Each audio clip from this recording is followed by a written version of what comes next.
Hoy nos enfrentamos a una realidad que es muchísimo más agresiva que nunca antes en la historia. ¿Por qué digo esto? Porque hoy nosotros con la tecnología somos capaces de conocer lo que ocurre todo el tiempo en todo el mundo. Y es más, no solo somos capaces de conocerlo, sino que todo el tiempo se nos presentan como noticias, cosas que ocurren en todas partes del mundo, nos interesen o no.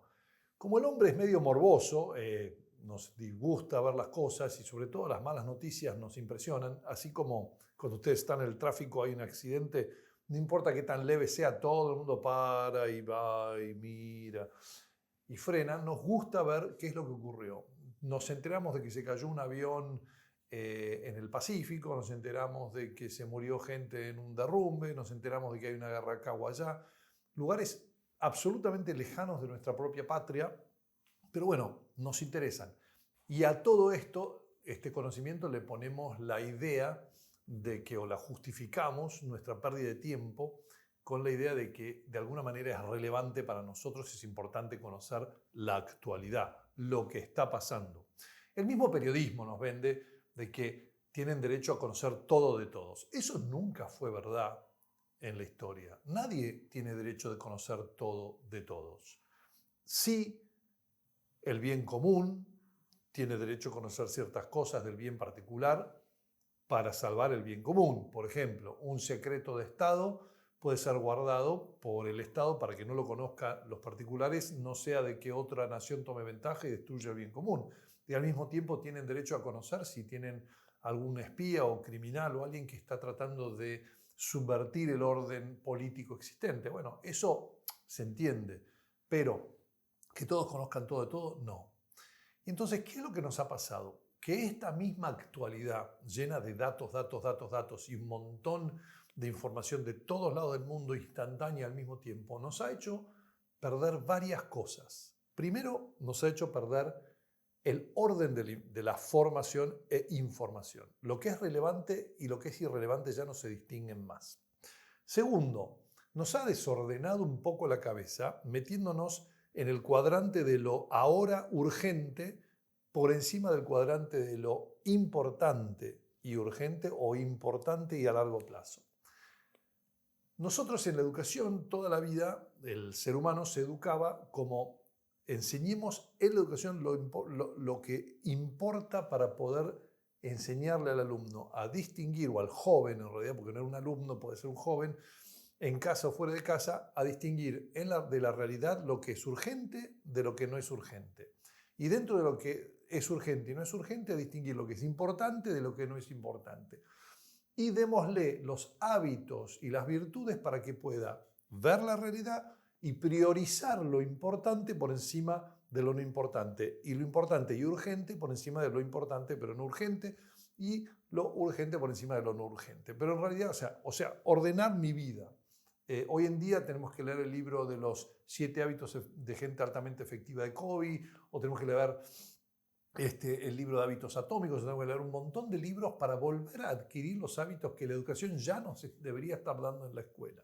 Entonces la pregunta es, ¿cómo surge este homeschooling? ¿Por qué educar en casa? ¿Por qué volver a educar en casa? Y en rigor de verdad, ¿quién debería educar en casa?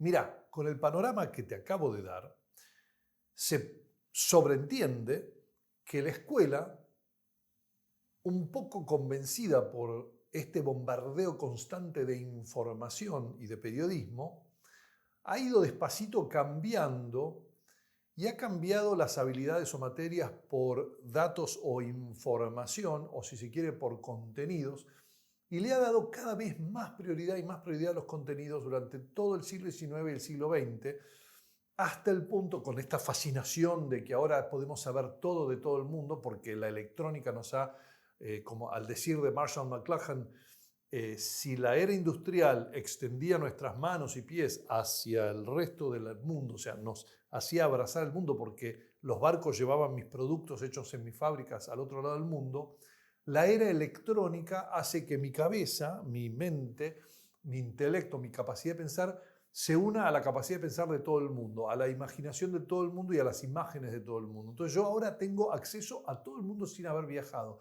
desde mi cómodo asiento en casa. Y eso nos ha dado una especie de urgencia por saber, por conocer más, por no quedarnos atrás, por lo relevante. Al mismo tiempo de que un capitalismo con la era industrial y todo esto nos daba como que las naciones tenían que competir entre sí. Y eso ha hecho que la escuela moderna se haya convertido en un sirviente de estas dos mentalidades. Conocer todo, la pansofía, pero no ordenada, ni siquiera ordenada en el orden de las ciencias, como dice la tradición, sino una especie de enciclopedismo pansófico, al mismo tiempo que nos da esta urgencia de que nuestro país salga adelante y compita en el mundo de las naciones. Como si eso fuese el fin del hombre, la competencia y llegar primero, salir primero. Nadie se ha preguntado en qué o para qué, porque a mí no me molesta que Francia tenga mejores vinos que Argentina y yo le compro el vino a Francia, mientras que Francia me compre el bife o la carne argentina que es mejor que la francesa, ponele. O que yo haga excelentes vinos y los pueda vender a los que les guste el vino argentino, el Malbec por encima del Cabernet Sauvignon, no lo sé. El punto es que yo no tengo que ser bueno en todo y competir en todo. Pero esa idea de que tengo que ser bueno en todo, competir en todo, ser el número uno en todo, se ha un poco puesto en el mundo de la educación también y en el mundo familiar, se nos ha contagiado. Entonces, ahora, ¿qué es lo que nos pasa? Los chicos van al colegio, van a la escuela y reciben 8 horas de 14 materias divididas en 40 minutos artificialmente, con timbres, con un estrés constante de vamos, hay que cubrir contenido, una especie de contenido enciclopédico que se tira así como metido así a pura, como cuando alimentamos los gansos en el foie gras, que le metemos así un embudo y que entre todo, y los chicos terminan diciendo, para sobrevivir ellos y demás, diciendo, bueno, no sé, todo esto no es relevante para mi vida, entonces, ¿qué hago? Sufro este embate informativo por parte del profesor, lo ignoro todo lo que puedo, aprendo cuánto tengo que saber y qué manera de saber tengo que hacer para este profesor para pasar esta materia y olvidarme de todo, o sea, tiro a cadena y me olvido de todo a final de año y vuelvo a empezar el año que viene. Cuando completo 12 veces ese ciclo, yo ahora me dan un papelito que dice que puedo ir a la universidad y en muchos casos ahí es donde recién empiezan a aprender los alumnos. ¿Cuál es la diferencia entre la universidad y la secundaria o la primaria? Por empezar, la universidad, por ejemplo, al menos en Argentina, vos podés llevarte una materia o no rendir una materia o no cursar una materia y nadie se estresa, nadie te dice que sos un retardado, que sos un inútil, nadie te dice que no servís para nada. Hay gente que termina la facultad o la universidad en 8 años, hay gente que termina en 4, en 5, en 6, en 7, hay genios que la pueden hacer en 3. Bueno, ¿eso qué me indica? Que somos todos diferentes. Y que es más natural eso que hace la universidad que lo que hace el colegio secundario y primario. Que en un sistema prusiano, en un sistema fabril, en un sistema fordiano de secuencia de materia, va construyendo la clase 99, clase 2000, clase 2001. Y así vamos progresando. Esto se ve muy bien, esta problemática se ve muy bien en el video de TED Talk de Ken Robinson, la escuela moderna ha matado o está matando la creatividad. Lo pueden ver, pero sigamos pensando. Ante este panorama, mucha gente dice, yo no quiero eso para mis hijos. Hay demasiado estrés en casa. Apago la televisión y me doy cuenta que mis hijos son felices. O, si quieren saber, cuando nosotros fundamos una escuela radicalmente diferente a las escuelas modernas que están, el matrimonio que me vino a consultar me contaba que durante todo el año escolar, de marzo a diciembre, como es en el hemisferio sur en Argentina, los chicos iban asumiendo cada vez más estrés, hasta que ese estrés se contagiaba a la familia y era estrés, peleas, discusiones, hasta que llegaba fin de año, se concluían las materias y nos vamos de veraneo, vamos a descansar, saquemos la cabeza del estrés y la familia en 3 meses o 2 meses se volvía a reconstituir mágicamente y todos pasaban a ser agradables, alegres, descansados, naturales. Entonces la madre con mucha razón se preguntaba, ¿cómo puede ser que yo esté pagando unas cuotas altísimas para que mis hijos se generen un montón de estrés y que no tenga esta naturalidad? ¿Cómo puede ser que cuando yo no pago cuotas, cuando yo estoy viviendo en familia en casa, lejos de tener más estrés, perdemos el estrés y naturalmente pasamos a ser una familia con las jerarquías necesarias, con las relaciones naturales y con todo el mundo contento y feliz. Bueno, esa es que nos lleva a la respuesta de por qué y quién debe hacer homeschooling. Si vos sentís que esta es tu realidad, si vos sentís que la escuela, además de que vos estás pagándola, o por ahí es pública, no la pagás vos, pero la paga el Estado, no te está no solo no respondiendo, no está no solo no educando a tus hijos, sino que la poca educación que reciben, que es de memoria y una serie de datos, la reciben tal vez con muchísimo estrés. Entonces, hacete esta pregunta. ¿Realmente puedo justificar yo que mis hijos están siendo educados, y si están siendo educados, que los estoy preparando para qué? Porque esta es la otra pregunta que hay que hacerse. ¿Quién debe hacer homeschooling? Bueno, el que tiene la respuesta a ¿para qué estoy educando a mis hijos? Si vos estás educando a tus hijos para que compitan en el mercado, para que sobrevivan el estrés de un jefe neurótico 3 veces divorciado, para que puedan levantarse tempranito en la mañana para estar en la oficina, en el trading desk, para ver cómo abrió el mercado de Japón y ganar céntimos sobre dólar en cada trade que voy a hacer, y compra y venta de obligaciones negociables en el mundo entero, para que otra persona se haga multimillonaria. Bueno, entonces el sistema actual funciona y funciona muy bien. Te cuento por qué. Porque el sistema actual fue, en rigor de verdad, no te voy a decir que inventado, pero sí fue codificado, regularizado, o la forma que se le da al sistema actual es la forma que el imperio inglés, en su mayor esplendor del siglo XIX, le dio a la escuela como su primer supercomputadora, donde cada bit y byte de la computadora, cada 1 y 0, eran empleados públicos. ¿Por qué digo esto? Porque el imperio británico necesitaba gobernar un imperio de colonias para la casa matriz, de colonias que iban desde Japón o China, el Pekín, pasando por India, pasando por una parte de Malasia, pasando por Australia, Nueva Zelanda, yéndose a Sudáfrica, también algunas colonias al norte de África, pasando por Europa, pasando por América también, y volviendo a dar la vuelta al mundo. Toda esa gente tenía que ser intercambiable entre sí. Entonces se genera un sistema educativo absolutamente fijo, en donde cada persona aprende lo mismo al mismo tiempo, con las mismas pautas, de manera fordiana. Eso le servía al Estado inglés. Y la manera de escribir era igual, la manera de matemática era igual, la manera de hablar era igual, la manera de pensar era todos igual. Al mismo tiempo, ese Estado inglés que te hacía a vos trabajar para que la supercomputadora funcionase, para ese bien común, imperial, en rigor de verdad te estaba matando, por así decir, tu personalidad, tu capacidad de pensar. Los hijos de los lores no iban a esos colegios, sino que estaban educados para manejar la cosa desde otra perspectiva. Y entonces se fue perdiendo, en cierta medida, este sistema que fue tan eficiente y eficaz para una era industrial, fue perdiendo su relevancia en la era electrónica, pero al mismo tiempo fue adoptado por todos los demás, y sobre todo donde tocaban las colonias inglesas o donde tocaban los ingleses en su mercado, fue adoptado por el resto de los colegios, porque era la manera en que los colegios ingleses que habían perfeccionado este sistema competían mejor que nadie y podían meter sus mercaderías en los diferentes lugares. Bueno, en fin, es una historia muy breve, pero si querés es una manera de explicar por qué los colegios hoy son como son. Entonces vos te encontrás con que esta urgencia, esta cosa que no es natural, sino que es artificial, hecha por una necesidad que no es la tuya, sino que es para un Estado que tampoco es el nuestro, aunque podemos decir que, bueno, convirtamos ese sistema en un sistema para nosotros en el Estado, no genera gente pensante, sino que genera gente votante. ¿Votante de qué o de quiénes? De los que están ahí.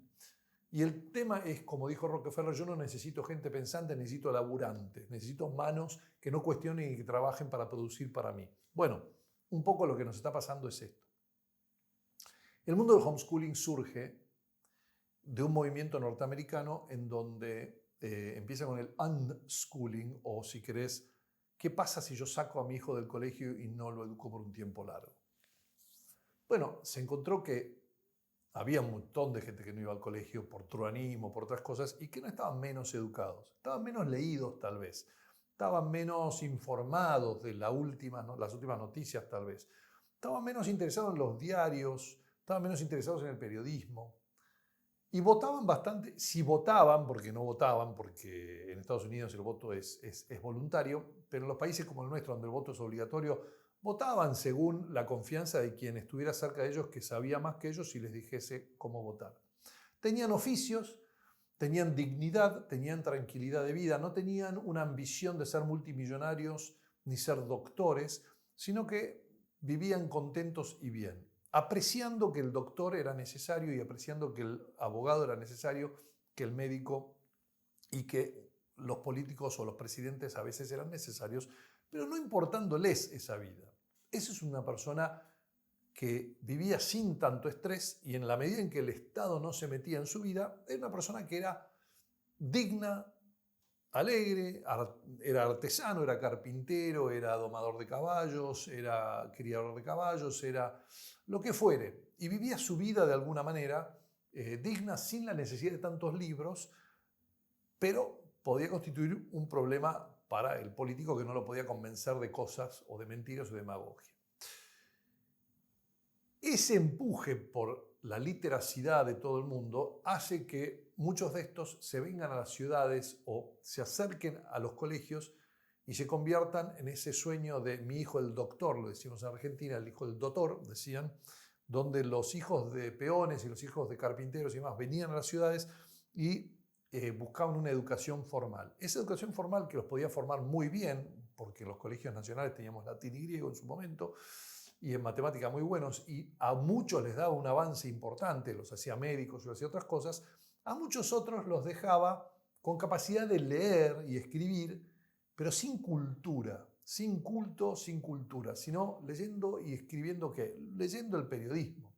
Y el periodismo tiene un interés muy diferente al interés que tenemos en la educación. Al periodismo le interesa informar. ¿Informar qué? Lo que ocurre ahora. No hace juicio si es bueno, es malo, es verdad o no es verdad. Ellos dicen que es verdad todo y así va. Y bueno, en cambio, los libros, la cultura, los libros clásicos, los libros antiguos que se leían en las escuelas antes, se dejan de leer y se dejan de comprender. La gente empieza a creerle al periodismo como su más alto nivel de información. Y surgen las revistas, los panfletos, los pasquines, que van formando la opinión pública, que es la que va formando la opinión política, y la política va gestando la vida de una nación, y esa política se ve como un entramado de poder del cual uno trata, como en la mafia, de tener la mayor cantidad de poder posible y compite con otros.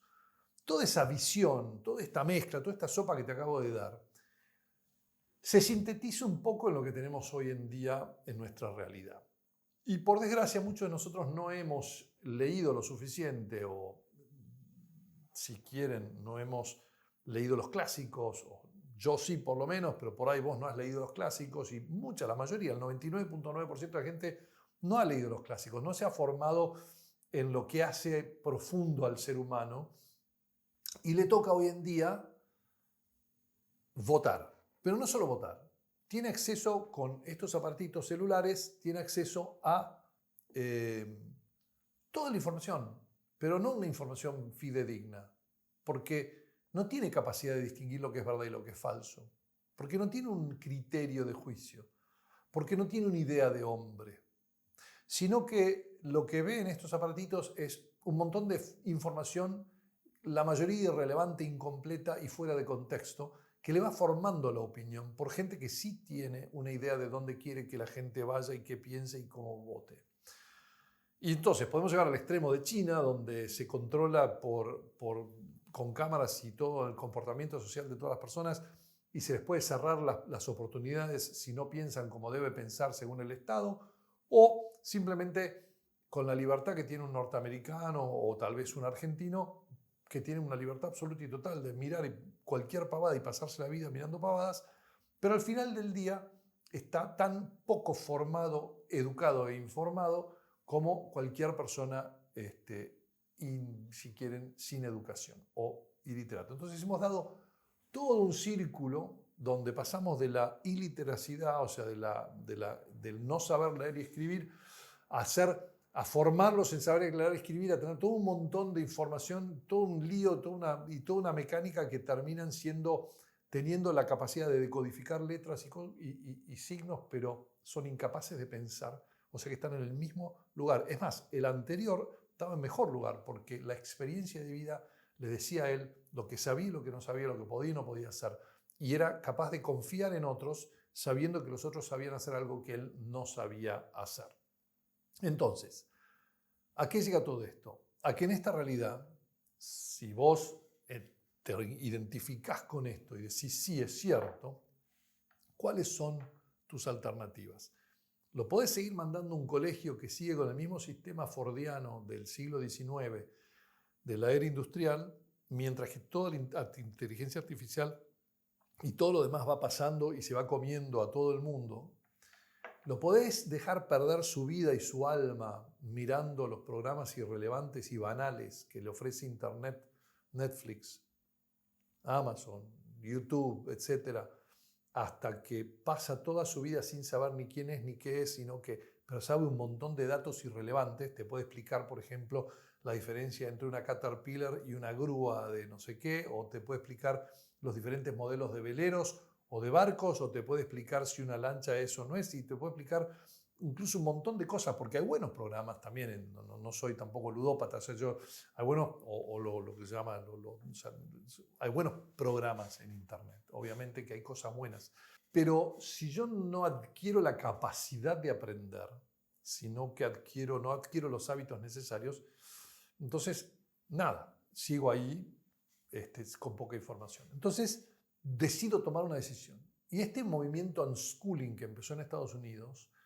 reaccionario contra esa educación absoluta e imperial, si se quiere, empezó a mostrar que los chicos estaban menos estresados y que tenían mejores resultados, o por lo menos los mismos o más resultados, con mucho menor gasto familiar, gasto de estrés y mucho mayor libertad, porque podías hacer un montón de cosas.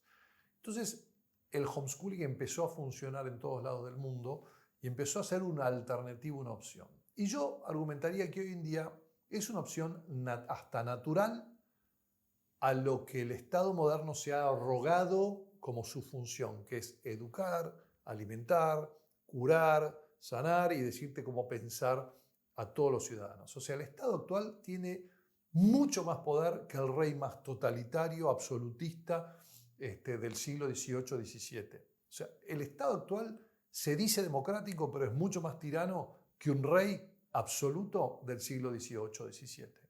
El Estado actual se dice republicano, se dice respetuoso de las ideas, pero es mucho más, con la tecnología, te cancela mucho más y tiene mayor capacidad de oprimirte de una manera en donde no podés quejarte con la ley a su lado de lo que tenía un rey que necesitaba de su espada y sus soldados y que en algún momento vos podías decirle, hasta acá llegaste.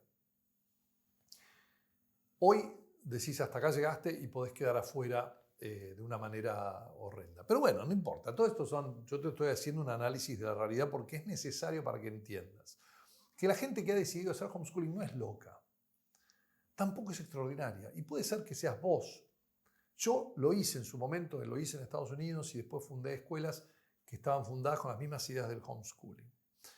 Y hay dos tipos de personas que deciden hacer homeschooling. Están estresadas por la vida, están con toda esta carrera, con toda esta visión del hombre y dicen basta, toman una primera decisión extraordinaria, que es decir, basta. Es lo mismo que cuando uno come todo el tiempo en McDonald's, acá, allá, qué sé yo, y se va dando cuenta que va engordando y en un momento dice basta, tengo que cambiar mis hábitos de cómo como. O que va engordando y dice basta, no puede ser que yo no pueda correr, tengo que cambiar mis hábitos de ejercicios. Y entonces empieza a informarse cómo hace la gente los ejercicios y cómo hace la gente que come bien. Y cambia su vida. Y se despierta más temprano y de repente te postean en YouTube un videíto que dice yo hice esto durante un año y mira todo lo que me cambió para bien. Bueno, esa gente que contribuye mucho, por cierto, a los descubrimientos científicos porque hacen autoexperimentos y por lo menos prueban, en cierta medida tomó esa decisión inicial. Ahora, con respecto a la educación, es gracioso que somos muy ovejitas. Nos cuesta tomar una decisión. Pero la primera decisión que toman es voy a salir del sistema. Y salen del sistema. Y se enfrentan incluso a los inspectores y a las quejas, y qué sé yo, pero salen del sistema con muchísimo coraje. Pero después se encuentran con un estrés enorme. Y decís, ¿qué pasó? Yo pensé que el homeschooling era la solución. Sí, es la solución, pero no si vos vas a traer la escuela a tu casa. ¿Por qué? Claro, si yo imito el colegio moderno, o sea, el mismo contenido que hace el colegio, lo hago en casa. Yo no soy maestro de 8 materias. El maestro en el colegio enseña 1 o 2 materias y después viene otro y enseña 1 o 2 materias y el día se distribuye entre muchas personas. Si hay un directorio, y hay recreos, si hay cosas, si hay gente que estudió todo el tema y demás. Yo en casa no tengo ni idea qué hacer. ¿Cómo voy a hacer, Roberto? ¿Cómo voy a hacer para hacer homeschooling? Si vas a tirar todo el currículum del colegio en tu casa, no lo hagas. Porque te vas a poner en contra a tus hijos y vas a terminar siendo de tu casa tan odioso como el colegio. Sin la ventaja de que en el colegio tienen sus amigos y en tu casa no, tienen sus hermanos. Y es más fácil llevarte bien con tus amigos que tus hermanos, eso lo sabemos todos. Sin embargo, no debería ser así. Pero es parte de a lo que nos ha llevado toda esta perversidad, por así decir, de cómo se ha dado vuelta todo. Entonces, si vos llevas la escuela a tu casa y empezás a tener metas artificiales, tu hijo tiene que completar tal programa para tal fecha, para hacer tal examen, porque si no, está atrasado. Y vos decís, ¿atrasado con respecto a quién? Porque nunca te preguntaste la pregunta esencial. ¿Por qué haces homeschooling o por qué harías homeschooling? La primera pregunta que tenés que hacer no es esa. Es, ¿qué es el hombre?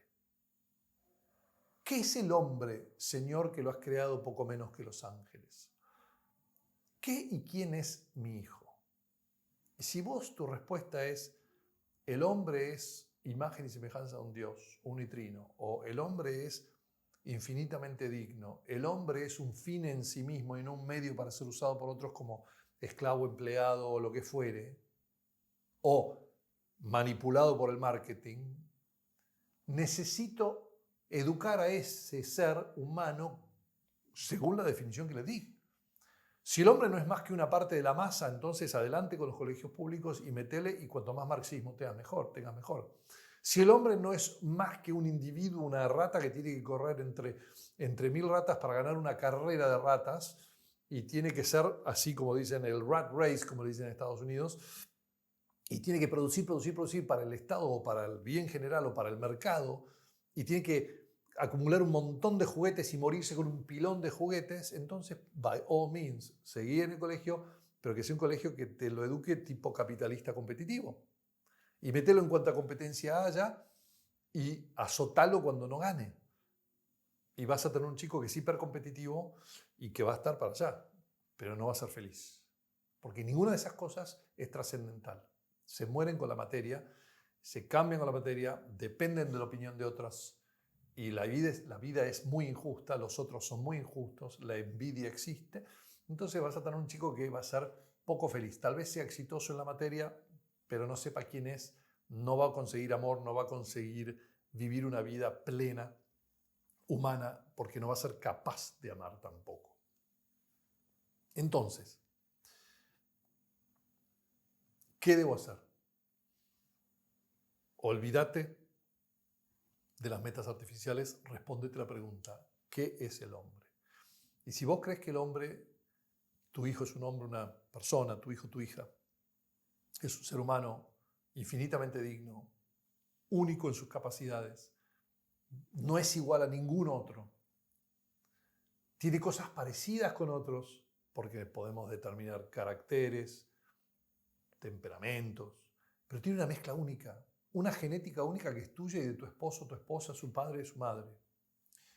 Y que ese chico entonces merece ser mirado no como parte de una masa o multitudinariamente una multitud, sino que merece ser mirado de manera individual, única. Entonces el homeschooling empieza a ser una opción mucho más natural que la escuela moderna. Ahora bien, ese chico es un ser humano, es una persona, y como persona se manifiesta, si se quiere, se ve, actúa como tal en relación con los demás, porque eso es parte de ser persona, tener intelecto para conocer la realidad y voluntad libre para poder amar lo que se debe ser amado y usar lo que debe ser usado. Y esa persona vive en comunidad, entonces tiene que aprender a manejarse en la comunidad. Su primer comunidad natural, ¿cuál es? La familia. Y es una comunidad donde la sociabilización es jerárquica, no es 30 de la misma edad con la misma inexperiencia de vida, que eso sí te da una especie de experimento psicológico donde los más fuertes en esto o en aquello se imponen sobre los más débiles en esto o aquello y no les dejan sacar sus fortalezas. Porque es un método de hacer que sobrevivan, naden o pierdan. Y una vez más, el imperio inglés, como era un imperio, estaba metido en muchas guerras. Y en la guerra vos estás en una trinchera y en la trinchera sobrevivís o morís. Por eso que las evaluaciones eran reptilianas, por eso de que los grupos de iguales imitan a los grupos de soldados y sobrevive el más fuerte acá, el más fuerte acá, el más fuerte en los músculos, y cada uno tiene una utilidad, y esa utilidad la determina un supervisor, un sargento o alguien más alto. Por eso es que el sistema educativo estaba hecho de la misma manera. Igual que la burocracia tenía filas de pupitres y las clases tenían filas de pupitres, la evaluación en clase era igual de reptiliana que la evaluación que tenés de un soldado en su entrenamiento para la guerra, donde tiene que perder todo su poder de voluntad y confiar en un tercero, que es un sargento o alguien que tiene más experiencia que lo que ella. O sea, está formando un empleado, a lo sumo un empleado de cuadros medios y a lo mínimo empleado fabril de acá abajo. Y vos querés crear seres libres. Si vos crees que tu hijo es único, no está hecho para las trincheras de esa manera. Va a brillar en las trincheras porque va a ser un ser libre capaz de pensar y dirigir a gente, porque va a confiar en su criterio y va a entender las cosas. Y tal vez ni siquiera se involucre en una guerra. Bien, entonces, ¿qué es lo que hacemos? En el homeschooling tenemos un approach mucho más natural que esto. Pero bueno, te voy a volver al tema antes de llevarte al homeschooling en sí. También puedo tener estrés si yo estoy evaluando a mis hijos según evalúan los colegios, comparándolo numéricamente con una serie de otros desconocidos.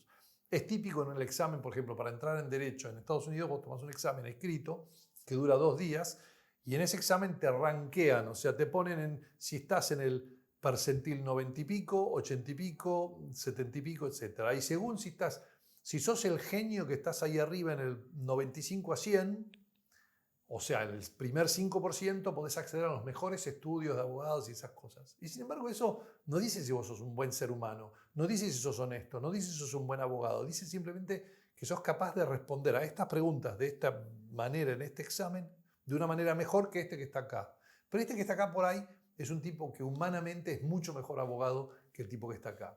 Pero bueno, nosotros tenemos esa manera de evaluar y los colegios han adoptado esa manera de evaluar. Y la manera numérica de evaluar te dice que si tu hijo se saca un 10, se convierte en un soberbio y orgulloso que ningunea a los demás que se sacan menos.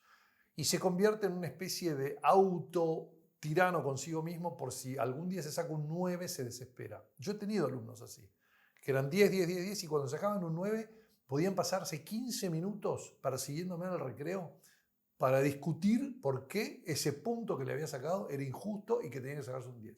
No podían concebir la vida con menos de 10. Y era como si sus padres los fuesen a castigar por sacarse un 9. Y después tenía otros alumnos que eran los vagos. ¿Por qué? Porque cuando vos le pones en número un 4, ellos creen que ya está, la perdí, olvídate, no sé, soy tonto, no soy bueno en matemática, te dicen muchos, no soy bueno en escribir, no soy bueno en leer, no soy bueno, no, sí sos bueno. Tal vez no seas eximio, excelente como alguien que es perfecto y que practicó muchos años, pero para vos, a tu edad, podés decodificar las letras, entendés el texto, es lo que necesitas, las habilidades están. Entonces al tipo que no lo entiende quedaba humillado y para defenderse, en su orgullo, decía, como la zorra y las uvas, no me interesa, esto no me gusta, no soy bueno en esto, yo voy a ser artista, no ingeniero, yo voy a ser abogado, no ingeniero, yo voy a ser ingeniero, no abogado. ¿Por qué se separa la gente así? Porque dice, soy bueno en matemáticas, no soy bueno en matemáticas, soy bueno en arte, no soy bueno en arte. Pero eso es relativo, es como decir, yo no soy bueno en música. No, nunca hiciste música. El tipo que se pasa 5 horas tocando el piano y cantando va a ser mucho mejor que yo en música porque puso el tiempo. Porque son artes que se adquieren. La capacidad de escuchar. Si alguien me puede enseñar cómo escuchar bien, yo voy a ser bueno en música. Si puedo imitar con mi voz o de alguna manera con un instrumento lo que escuchan mis oídos. Ahora, si yo tuve otitis toda la juventud y tengo una costra así en la oreja, no voy a poder hacerlo.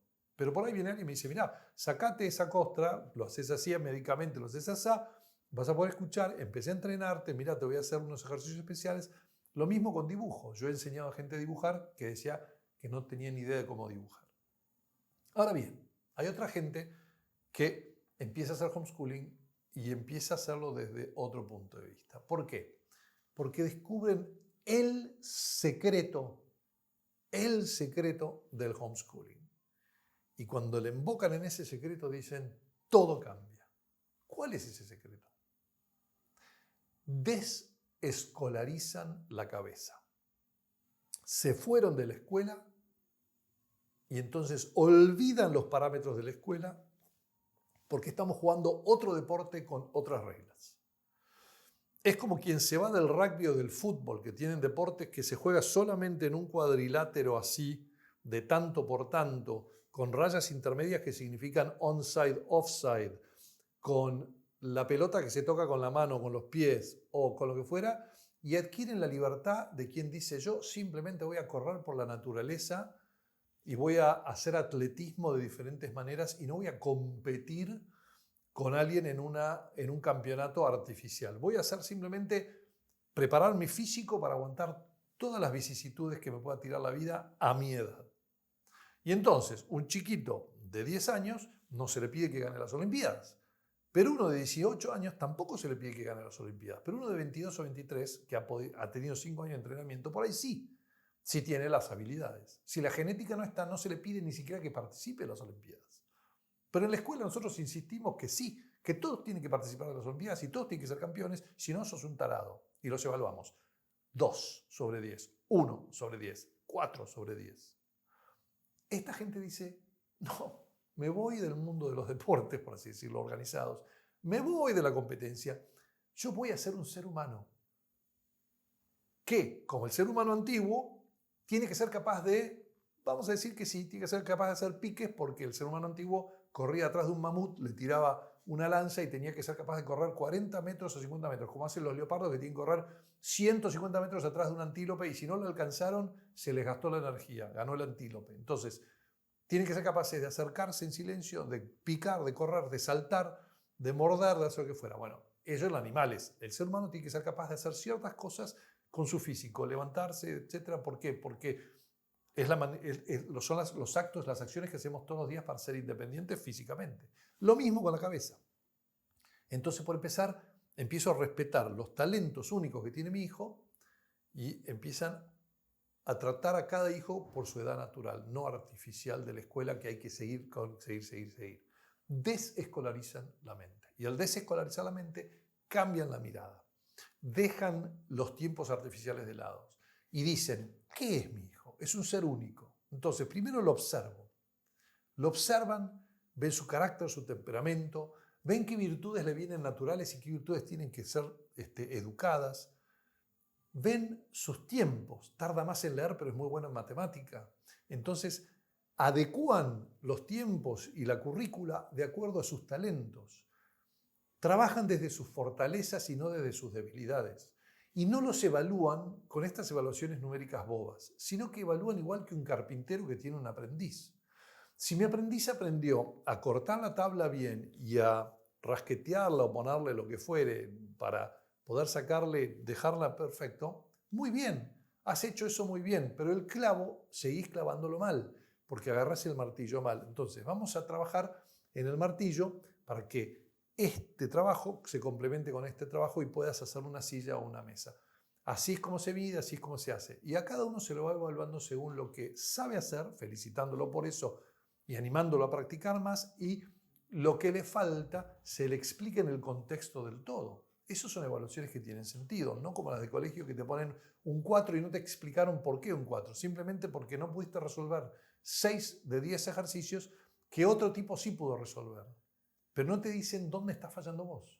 No te dicen dónde te estás quedando corto y por qué el 10 es una perfección. Es mentira que es una perfección. El 10 es un sampling de ciertos ejercicios. Bueno, yo estaré en otro nivel, lo que fuera, pero no dejo de ser digno y un buen ser humano. Entonces, No me humillan en casa, sino que cada uno es único. No me comparan con nadie. No me atraso ni me adelanto porque no estoy en una clase que avanza artificialmente de nivel. Yo soy quien soy y avanzo hasta donde avanzo. Y esto no es hippie con osde así, no es un hippie, no, voy avanzando como ser humano, tengo que tener ciertas cosas mínimas. ¿Y cuáles son esas cosas mínimas?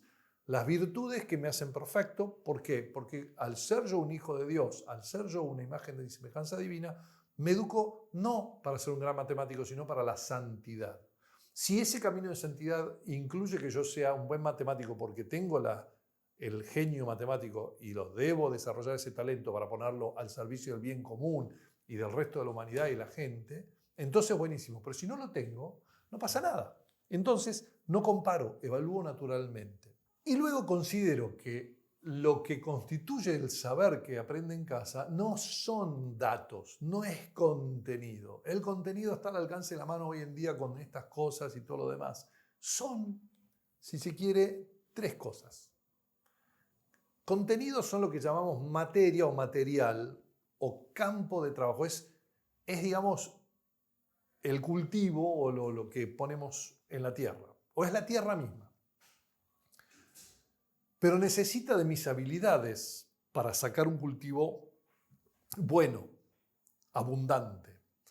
Entonces yo tengo contenidos, pero tengo habilidades. ¿Cuáles son las habilidades? La gramática, la lógica, la retórica, la aritmética, la geometría, la música, la astronomía o la matemática en movimiento. O sea, la capacidad de interpretar la palabra y la materia y entender su orden intrínseco, qué es y cómo llevar adelante. O sea, cómo es un orden de conocimiento que voy llevando adelante. Y no todo corresponde a todas las edades. Entonces respeto las edades.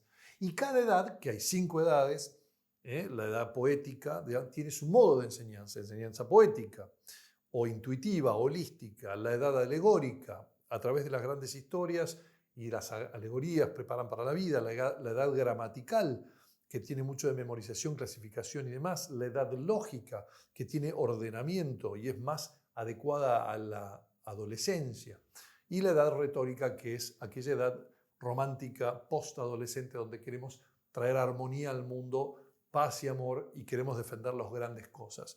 Pero cada una de ellas tiene un modo diferente de enseñanza, tanto en el aula como en casa, como en cualquier lugar, porque los chicos están tuneados diferente, de manera diferente, no solo cada uno, sino su modo natural de aprendizaje es diferente, porque los más chiquititos no tienen experiencia de vida, los de arriba sí, entonces les puedo hacer razonar de una manera diferente que a estos no, a estos les tengo que exigir obediencia, a estos los puedo desafiar en diferentes modelos, a estos no, etcétera, etcétera. A estos les tengo que hablar a través del juego y el trabajo de todo el físico, los 5 sentidos. Estos pueden quedarse sentados un ratito más tiempo, puede ser más intelectual y abstracta la conversación, etcétera. En el colegio, ¿qué te hacen? Todo abstracto y te hacen sentar 8 horas, seas chiquitito, que no aguantas 20 minutos, o seas un adulto de 18 años que tampoco aguantas 8 horas, pero más o menos te la bancás para sacarte de encima la cuestión. Entonces, por último, tenemos entonces contenidos, habilidades y la tercera cosa y la más importante son las verdades. ¿Para qué aprendemos todo este contenido y las habilidades que ordenan el contenido y lo dividen, lo comparan, lo definen, miran las causas y efectos y todas esas cosas? Para llegar a verdades. Si nosotros no podemos llegar a verdades, entonces no podemos llegar a nada. No nos satisface. Cuando ustedes escuchan que un hijo dice, mamá, no sé para qué fui al colegio, no aprendí nada, quiere decir que nunca en el colegio se pararon a darle verdades. Aunque sea un 2 más 2 es 4. ¿Y qué son las verdades? Las verdades son todas aquellas cosas intermedias y finales que son dignas de contemplarse en sí mismas. Y yo no enseño un contenido cuando lo doy lo quiero memorizado. Una habilidad la quiero imitada, o sea, yo voy a copiar, imitar, hacer ejercicios hasta adquirir la habilidad, es un hábito. Y las verdades, ni fu ni fa, las verdades se contemplan, porque se llegan a ellas por un proceso de un trabajo intelectual en grupo, de discusiones y de compartir, que hasta donde me cae la ficha y digo, ahora entiendo, eso merece ser contemplado. Y no me pueden apurar atrás y decir, listo, vamos al próximo contenido, ya. Esto tiene que ser contemplado y cada verdad tiene que ser celebrada. Si no, no me queda. No me queda como verdad, no me queda en la cabeza. No le doy la importancia. Por eso nosotros tenemos la liturgia, por ejemplo, los domingos, que le dan importancia a toda la fe que aprendemos, se transmite en esa liturgia dominical donde decimos, si yo realmente creo que la palabra de Dios es lo que es de Dios, tengo que darle un tiempo especial, porque tengo que celebrarla como tal. El hecho de que un Dios se comunique conmigo, el hecho de que esto sea su palabra, el hecho de que esta palabra tenga la capacidad, la fuerza de hacer lo que dice, y un montón, y transformar el mundo, etc. Yo tengo que contemplar esto y dedicarme obsesivamente, como la gente se dedica al ejercicio de este músculo en particular obsesivamente, o a la comida de tantas proteínas con una balanza y contando carbohidratos y contando proteínas y contando calorías. La gente es obse de las cosas más insólitas, pero no de las cosas importantes. ¿Por qué? Porque nadie les ha enseñado verdades en el colegio. Y en el homeschooling tenemos la oportunidad de vivir constantemente mirando verdades y gestando habilidades y practicando habilidades sobre contenido que está mejor adaptado a cada uno de mis hijos según su naturaleza y demás. Es por eso que yo digo, el homeschooling logra en 2 horas lo que una escuela de 30 alumnos por aula logra en 2 a 5 días de trabajo. Porque hay 28 alumnos que no prestan atención y es imposible que el profesor se enfoque en todos. Trata de enfocarse en 2 o 3 o 6 o 10, pero el resto puede pasar toda la semana sin hacer absolutamente nada. En cambio, en casa, cada alumno recibe una atención específica y en menos horas se logra muchísimo más. ¿Y qué ocurre cuando yo llego a las verdades? Que no solo las contemplo, sino que descanso. Cuando yo resuelvo una ecuación en matemática, descanso. El mundo está bien. Estaba estresado porque no podía resolver este ejercicio, el mundo se iba a caer abajo, todo iba a fallar, se nos viene el fin del mundo, pero ahora que resolví la ecuación, está bien. Todo está bien, todo va a estar muy bien, como decía Juliana de Norwich. El mundo está bien cuando yo logro ecuaciones en matemática. El mundo está bien cuando pruebo una proposición o un teorema geométrico. El mundo está bien cuando logro armonía en el nombre de la gramática. El mundo está bien cuando logro armonía en el silogismo o en la lógica. Y el mundo está bien cuando logro armonía en la comunidad a través de la palabra, de intercambiar ideas y de lograr un acuerdo. Eso me descansa. Entonces, ¿cómo educar desde el descanso y hacia el descanso? Ese es el kit de la cuestión. Y te dejo acá con esto. Este lunes 8 de junio a las 20 horas, lunes 8 de junio 2026 a las 20 horas, vamos a tener un evento en vivo aquí en nuestro canal de Sacros de educar desde el descanso. Y para inscribirte, hace clic en el enlace de acá abajo. Y si estás viendo este video y ya pasó el 8 de junio, no te preocupes. Quedó registrado. Inscribite, hace clic en el link de acá abajo y anda y volvé a mirarlo porque quedó grabado para que lo veas asincrónicamente, porque nos importa y mucho que entiendas cuáles son tus opciones verdaderas en la vida con respecto a la educación de tus hijos. Y acordate, yo no te digo que tengas que sí o sí hacer homeschooling. Sí digo que el homeschooling es una reacción natural de las familias que protegen a sus hijos contra un estado omnipresente, omnívoro y todo lo demás que me trata de ideologizar a mis hijos y demás. Pero también porque a algunas familias simplemente les gusta que sus hijos sean independientes. ¿Cuáles son las ventajas del homeschooling? Que vos elegís una currícula, vos seguís los intereses naturales de tus hijos, vos fortalecés sus fortalezas y trabajás mejor sus debilidades o alrededor de sus habilidades. Pero también, en la práctica, vos sos dueño de tu tiempo. Sos dueño del mensaje que le das a tus hijos y cómo los formas. No hay ideologías extrañas. No hay gente que no te conoce ni conoce a tus hijos ni los ama como los amás vos, que los viene a formar. Y lo mejor de todo, podés irte de vacaciones cuando no es temporada alta. Pagás menos precios, te puedes ir a navegar, puedes hacer... ¿Por qué? Porque hacer homeschooling no es traer la escuela a casa. Y esto es clave.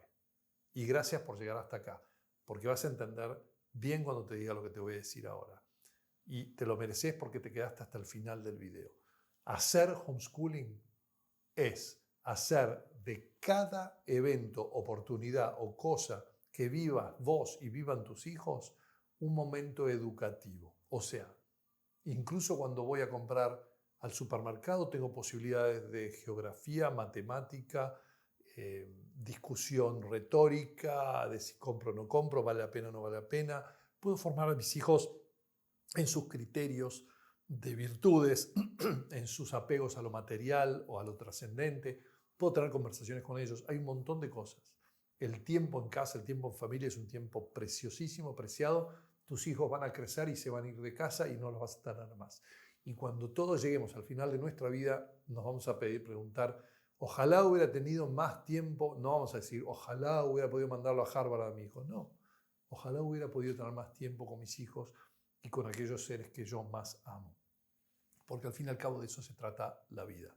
De amar y ser amados para poder llegar al cielo y perfeccionar ese amor. Pero si no lo practicamos acá, tenemos un problema. Y si ni siquiera vemos eso como algo relevante en nuestra vida, tenemos un problema mucho más grave. Pero bueno, te dejo con esto. Espero haberte aclarado, primero, cuál es el problema de la modernidad. ¿Por qué tenés que hayas visto con mayor claridad? ¿Por qué ves una modernidad, una locura como la que estás viviendo y como la que ves? ¿Qué opciones tenés? ¿Y qué significa homeschooling? Y cuando llegas al homeschooling, la opción de hacerlo con estrés, que no vale la pena, no lo hagas, o la opción de hacerlo desde el descanso. Y también te dejé, como te digo, te vuelvo a repetir, el link acá abajo para que te anotes en nuestro evento del 8 de junio 2026 a las 20 horas en nuestro canal. Y si ya pasó el 8 de junio, también hace clic en el link de abajo donde vas a encontrar el mismo camino para empezar tranquilo y sin estrés a educar a tus hijos, a tomar control sobre la educación de tus hijos. Nos vemos en el evento o si no, después.